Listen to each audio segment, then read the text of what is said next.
everybody, and welcome to another episode of Kevin Creative, and we're doing a model kit critique. And this time it's gonna be the HG Ashimar from the Gundam series Zeta Gundam. And this is a fun little one. So I just got into a really big Zeta Gundam hype a few years ago. There was a lot of really cool Advance of Zeta suits that were being announced for P Bandai. So I was just really hyped up on Zeta at the time. So I just ordered a bunch of Zeta kits back then. This was probably like 2019, 2020. I decided the Ashimar looked really cool. I don't know. So when I watched the Gundam Zeta show, I never really cared much for the enemy mobile suits. I thought the Gundams were really cool and the O was really cool, but everything else just kind of fell to the wayside for me. Over time, they really grew on me, and this one especially. I don't know why. I'm not sure if it's the color scheme. I'm not sure if it's the fact that it transforms. I'm not even sure if it's the silhouette. I don't know, but all of it together, for some reason, really works in this small little package. It's not a very big kit. Like I said, it's an HG. What are you gonna do? I imagine this thing in a master grade form would look so awesome, especially since it's supposed to be pretty imposing in the show. If you look at some shots of this guy, he's really towering over some of the other designs. So that's something I like to see because, like I said, for some reason this design, it's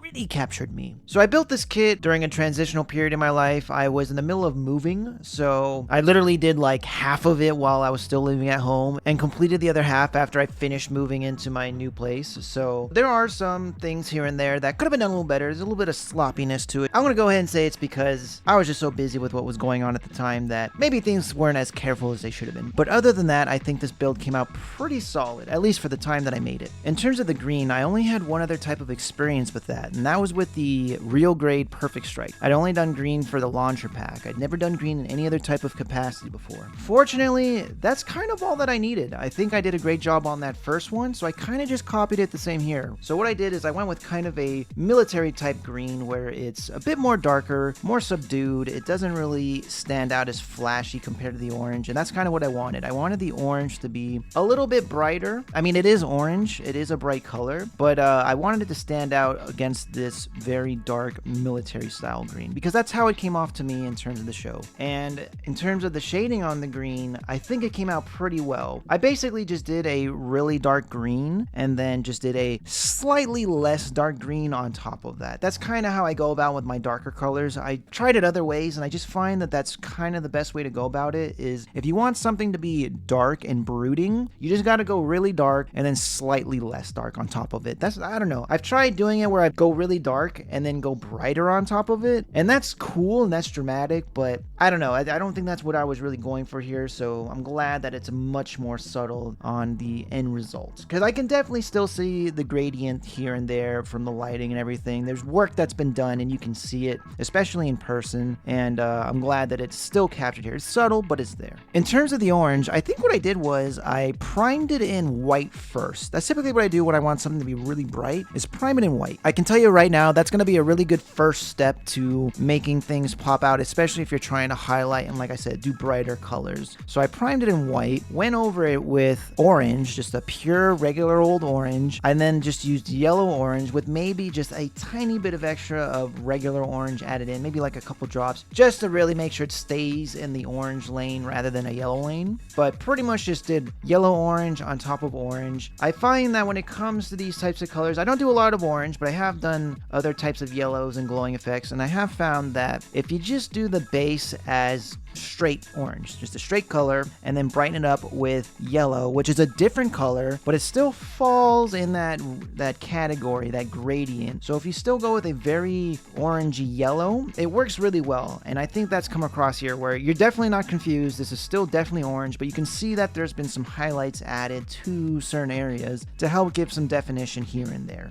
As always, I like to take fun little liberties with the details that are added on and just see what I can do with them. I do a little research by just kind of Googling pictures of different builds and going on different websites, just trying to find examples of other people's customs and ideas to see what works. I believe I found pictures of the details on this guy, all the gunmetal bits on the shoulders and forearms, and even on that crotch piece there. I believe I've seen pictures of that done in red, which I was really tempted to do, or at least maybe those triangles that I did in gunmetal. I was really tempted to do those in red because I think I saw pictures and it looked really good, but that was part of the reason why I didn't do it, was because, if I had already seen that, then it's been done. Let's try something else. And then also, I think the gunmetal it works a little bit better. I think I want it to be a bit more firm. Again, a little bit more of that military feel to it. This felt a little bit more grounded in reality, and I'm really happy with how that came across. What I'm not crazy about is, so at this point, I was still pretty hit or miss with the reverse wash panel technique, which is a technique that involves painting a piece in lacquer paint, and then for the details, you paint those in an enamel paint, which is oil-based, and then from there, when you're cleaning up the areas around, when you want to clean up the enamel paint, you're using an enamel thinner, so that way you're not damaging the lacquer paint underneath. It's basically like erasing it off of a piece of paper. You're not really damaging the paper, you're just getting rid of the lead on top of it. So it's kind of like that. Again, I was still kind of new to this, I was still kind of figuring it out, so that it's not very clean, it's not as best as it could be. I can definitely see some issues, and I definitely remember there being some issues there. I think I have since figured out the issue there. What you want to do, at least what I have started doing more, is you don't really want the enamel paint to dry too much. You want to be pretty quick with this, I've learned. So you want to get the enamel paint in position, but before it fully settles, using a Q-tip and some enamel thinner, you want to clean up the excess around the edges and get it crisp and clean, so that way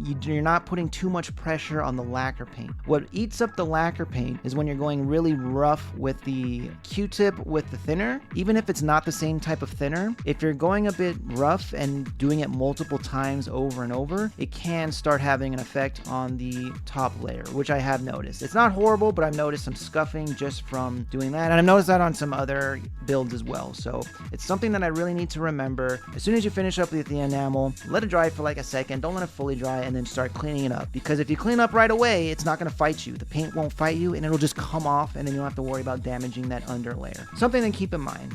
I think cables in the future I'm going to continue to do in a flat red. I do sometimes do metallics just to break things up and see how it goes, but looking at it here, I'm really happy with it. I think this works rather than doing it in a metallic color.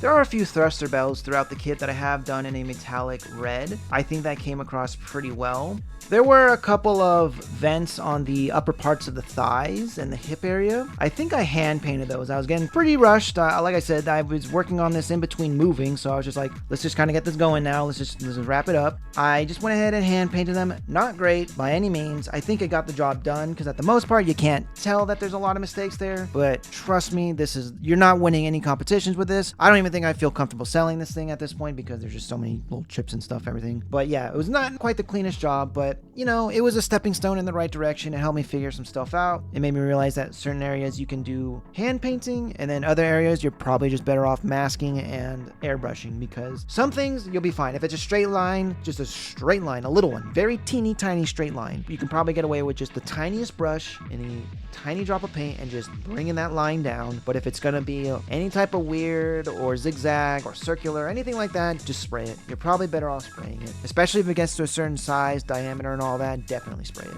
It's only if it's super microscopic, tiny, that you can use hand painting. I also did a little bit of putty work, nothing too crazy. I just want to try out the rifle and see how well I can do the puttying on that, and it came out okay. Not perfect as always. I think it came out okay. It's not obvious at first, but if you look at it, you can see that there's a little bit of unevenness to the top part of the rifle. But overall, I think it's good, and I like some of the choices I made. So originally this rifle was just green and orange, as you'd expect for the rest of this kit. I decided that I wanted to break up some of the mold by giving it some gunmetal. So I went ahead and masked off the green part and then just left that gunmetal part exposed, painted over it, and there you go. Now we've got some nice little depth. I'm always using that word depth, but that's really what you want. There's a couple of red bits on the gun. What I did is I masked that part off, and then using an X-Acto knife, I just cut the square around it so that way only the red part would be exposed. I don't think I really like doing that technique. I've seen people do that a lot for their masking, and it looks amazing. The people that do that, it looks amazing, where they get an X-Acto knife and just cut out the perfect shapes. I'm doing so much for all my builds, and I'm trying to do them in a certain timely fashion that something like that for every little spot, it just doesn't work for me. For this, it was fine. I just want to try it. I just couldn't do it for every little spot and every little space. Now, unfortunately, you won't see me transform this kit. I've said this before. I'm not a fan of transforming my model kits just because that just damages the paint. I have no doubt in my mind that this thing will be destroyed if I transform it. That being said, I do have a second one in my backlog. I really like the design of the Ashimar. I don't know why. Again, I can't figure it out. I'm not sure if it's the bulky lower parts of the leg, how they spread out more. I'm not sure if it's the bulky forearms. I really do like that. The bulky shoulders. The head looks pretty cool. The backpack. I don't know. So there's a lot to like, but for some reason, they just hit it with this one. For some reason, you could take these color schemes and this concepts, put it into something else. I probably wouldn't like it, but it works for this guy, and I just don't know why. I really like that mobile armor mode. It looks cool. It looks like a simple flying saucer with a gun, but it works for me. There's just something about it. So I went ahead and got a second one, and eventually we're gonna get there. So I did buy a custom third-party mono eye set to add to this kit. I did fuck it up, unfortunately, in terms of the paint job, but it still looks okay. I think the molding looks good. The eye came out all right. So it's basically just a clear eyepiece with a little socket for it to go into, and I did the socket in gunmetal just to make it pop, and then the eyepiece I did in green because it has a green eye. It's fun to experiment and broaden yourself and try adding on new things that wouldn't normally come with the kit or that you wouldn't really think about doing with the kit. I feel like it's mostly just you get the kit and you figure out how best to paint it to make it look good and stand out. But like I said, it's really fun to take it a step further and think what else is available out there that I could do to spice things up a bit more in terms, maybe it could be additional parts, just little parts here and there just to add details, like here with the mono eye. Maybe it's decals. I did just buy some decal sets that I just want to use just for the sake of creativity. They don't even belong with all the kits that I'm going to use them for, but I'm going to try some stuff out, and that's what I want to do moving forward. And this guy, like I said, was a good experiment into definitely trying lots of new techniques and new ideas and seeing what I could do. I mean, there was masking, there was reverse washing, there was shading, there was highlighting, there was seam filling, putty work, the third-party eye, all kinds of stuff. Pretty much the only thing I really didn't do was decals. I don't always feel like decals are necessary. They are cool, but there's some designs that I just stand by, don't need them.